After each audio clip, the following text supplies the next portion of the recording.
Mag-isip naman kayo. Ang hirap nito, Mr. Chair, itong mga vloggers na iba, ito ang mga tanga eh. Tatanga-tanga ang gobyerno. Mag-isip kayo. Hindi lang sumusulat kayo kung anong gusto nyo isulat dyan. You're telling us, yung criminal forces, gusto kong sabihin ngayon, Mr. Chair, publicly, ikaw ang tanga. Okay, Your Honor, pero Mr. Chairman. Mr. Chairman. Representative Ponduano.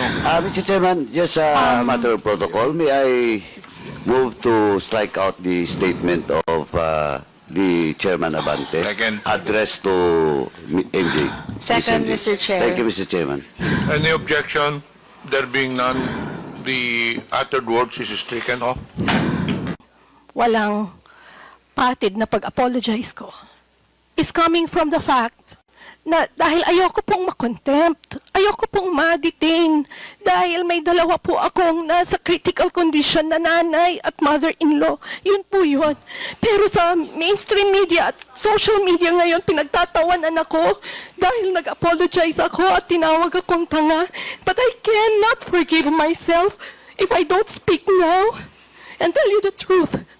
I'm just really afraid na ma-detain at this time. At this time kasi may dalawa akong nasa critical condition na naka-bedridden na nanay at mother-in-law na nasa late stage na anytime they die. I don't want to be detained and wala ako sa tabi niya. Ayun lang po, Mr. Chair. Ms. MJ, at Point this of point order. in time, this committee has no plans of detaining you. Was there a motion? There was no motion. Baseless.